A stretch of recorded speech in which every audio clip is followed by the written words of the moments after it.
So in this discussion, we are going to be looking at types of fluids. The fluids may be of the following types. When we refer to this diagram, we will find that we have Newtonian fluids, we have non-Newtonian fluids. We have ideal plastic, rheoplastics, dilatant fluids, isotropic substances, and ideal fluids. So the Newtonian fluids, as we have already said, nu does not change with the rate of deformation, and they obey Newton's law of viscosity. These examples include water, kerosene, air, etc. Non-Newtonian fluids, they do not follow the linear relationship between shear stress and rate of shear deformation, and are termed, these are non-Newtonian fluids, and they are relatively uncommon. An example includes solutions or suspensions, mud flows, polymer solutions, blood, etc. And these fluids are generally complex mixtures and are studied under rheology, a science of deformation and flow. So when you look at this diagram, someone can ask you to draw this diagram that summarizes the types of fluids, or with given, someone can ask you using an illustration, give or represent the different types of fluids.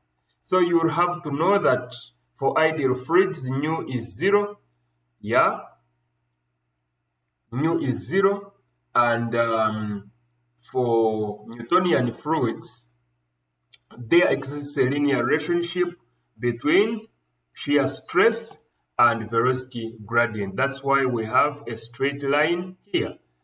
These non-Newtonian, they exhibit a non-linear relationship. Then the same as these rheoplastics.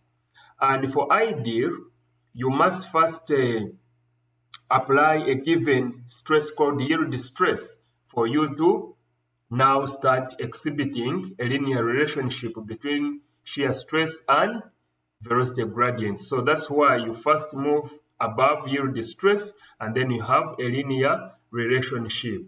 Isotropic substances also exhibit a non-linear relationship, but you also must apply a given value of yield stress, and then you have a non-linear relationship. Then those in which we have no velocity gradient, they are actually called elastic solids. Yeah, so this is how you can explain this diagram. Now, plastic fluids, we have already talked about them, that these are non-Newtonian fluids, and initial yield stress is to be exceeded to cause a continuous deformation. Ideal plastic or bean gum plastic has a definite yield stress and a constant linear relation between shear stress and the rate of angular deformation. An example of ideal plastics will include sewage, sludge, drilling muds, etc. Then isotropic also will have a nonlinear relationship between the rate of angular deformation and shear stress beyond a given initial yield stress, like I already said. And an example is the printer's ink. Then ideal fluid, an ideal fluid, we said these are fluids that are incompressible and has zero viscosity. In other words, the shear stress is always zero regardless of the motion of the fluid. So the shear stress is zero, and a true elastic solid may be represented by the vertical axis of the diagram. So this is what we said. This is where you have elastic solid, and this is where you have ideal fluids. So let us look at the mathematical formulae and relating between shear stress and rate of angular deformation for various types of fluids. So ideal, we say the tau is equal to 0 because no velocity gradient. So if there is no velocity gradient, then tau will equal to 0. Newtonian fluids, mathematically, they obey the linear relationship between shear stress and rate of shear deformation. Then ideal plastics, the mathematical model that represents them is that you have a constant plus nu du dy. Isotropic fluids, you have tau is equal to a constant plus nu, then du dy is to power n. Non-Newtonian fluids are represented by this model. Tau is equal to du dy to power n. So in case of non-Newtonian fluids, if n is less than unity, then they are called pseudoplastics, such as paper pulp, rubber suspension paints, while in any case, if it is greater than unity, they are known as dilatants. For example, butter and printing ink. Now, Oswald de Waal equation is an empirical solution to express steady-state shear stress, okay, as a function of velocity gradient and is given by. So this is Oswald de Waal equation. So this is tau yx is equal to alpha, the modulus. This is dy modulus to power n minus 1, then times du dy. So if n is equal to 1, this reduces to Newton's law of viscosity, and alpha will be the same as mu. Now we have an example here. So what are the characteristics of an ideal fluid? 2. The general relation between stress and velocity gradient of a fluid can be written as A times du dy to power n plus b, where A, B, and n are constants that depend upon the type of fluid and conditions imposed on the flow. Comment on the value of these constants so that the fluid may behave as an ideal fluid, okay, a Newtonian fluid, a non-Newtonian fluid, and indicate whether the fluid with the following characteristics is a Newtonian or non-Newtonian. Now we have tau is equal to ay plus b and u is equal to c1. Okay, these models, no one is going to ask you about them, but in advanced stages of learning, then you need to understand them. But I myself will not ask you to explain them, but then you need to understand them. So that means for ideal, you have no viscosity. So if you have no viscosity, then nu is going to be 0. Now,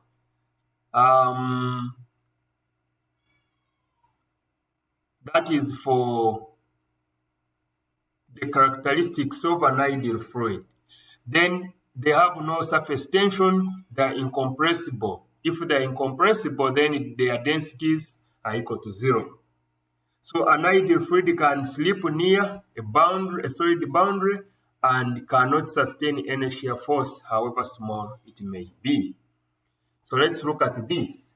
If it is an ideal, then tau is equal to 0. That means B is equal to 0 and A is equal to 0. If it is Newtonian, then that means A is equal to nu, then N is equal to 0 and B is equal to 0. Yeah? So that is that. For non-Newtonian, we said A will actually be, A will be 1, then B will be 0, and N will be greater than 1.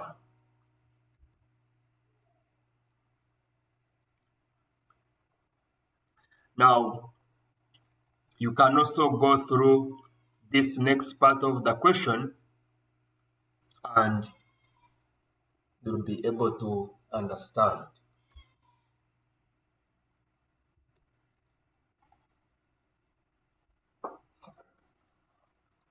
Now, a very important component in our discussion, something that you must know, is the effect of temperature on viscosity. Effect of temperature on viscosity. So, viscosity is affected by temperature, And the viscosity of liquids decreases, but that of gases increases with increase in temperature. This is due to the reason that in liquids, the shear stress is due to the intermolecular cohesion, which decreases with increase in temperature. In gases, the intermolecular cohesion is negligible, is less pronounced, and the shear stress is due to the exchange of momentum of the molecules, normal to the direction of motion. The molecular activity increases with increase in temperature, and so does the viscosity of gases. So for liquids, if we increase temperatures, then the viscosity reduces. So this nu will reduce as temperatures increase. For gases, as you increase temperatures, you can see that the dynamic viscosity is likely to increase because this B being a constant out of T temperature, which is going to increase. So 1 out of something increasing, that value will be small. So to power this exponent, this E, Euler's number, you'll find that this nu will be reducing. But for this, imagine you're increasing the T to power a half. So you can see that it will continuously increase as temperature increases. And therefore, you will see mathematically that the viscosity in liquids is going to increase, whereas the one in gases will increase. And it has been explained by this. Said, first of all, viscosity in liquids is as a result of intermolecular forces of attraction. And these, as we increase the temperature, those bonds are going to break down. And when they break down, that means those cohesive forces are going to weaken. So when they weaken and they are, remember, if they are the cause of the viscosity, then the viscosity will also weaken or reduce.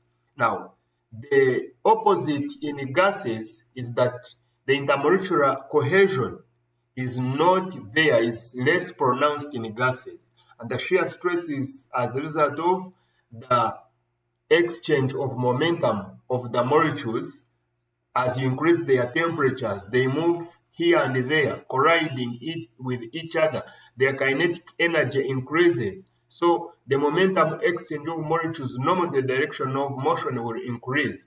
And therefore, if this molecular activity increases and is the one that is responsible for viscosity, then that means if we increase temperatures, then viscosity will increase in gases. So that is a very important point everyone must remember. Now, let's look at effect of pressure on viscosity. So the viscosity under ordinary conditions is not appreciably affected by the changes in pressure. However, the viscosity of some oils has been found to increase with increase in pressure. So we'll be looking at these calculations so that we are able to determine the viscosity of the fluids. Probably let's look at this problem number 1, and then you can pause and do this problem number 2. And that will mark the end of our discussion. So let's do this problem and see you. So the question says a flat plate of area 1.5 times 10 to the power 6 square millimeters is pulled with a speed of 0.4 meters per second relative to another plate located at a distance of 0.15 millimeters from it. Find the force and power required to maintain this speed if the fluid separating them has a viscosity of 1 point. So that requires us to illustrate. Probably let's pick the data here. So area is 1.5 times 10 to the power 6 square millimeters, but we can convert it to meters. Okay? Because we know 1 square meter is equal to, we know 1 meter is equal to 1,000 millimeters. So this will be 1,000 squared millimeters. So meaning this 1 meter squared is equal to 10 power 6 millimeter squared. So for that matter, if I have, okay, 10 power 6 square millimeter equivalent to 1 square meter, what about if I have 1.5? Okay, 10 power 6 times 1.5 square meters. So this is going to be 1 out of 10 power 6 times 10 power 6 times 1.5 square millimeters. So this and that will go, and therefore area will be 1.5 square meters. So this is exactly what we do. We first convert everything to standard units. Then the change in velocity or change in speed, okay, we can see this is exactly how the plates were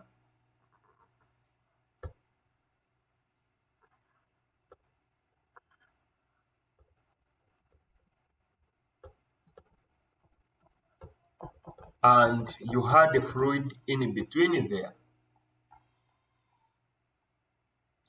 So they were 0.15 millimeter apart.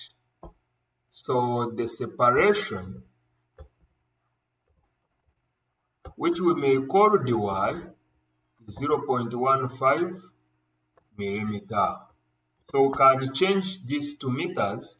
So that means dy will be 0.15 times 10 power negative 3 meters. What else?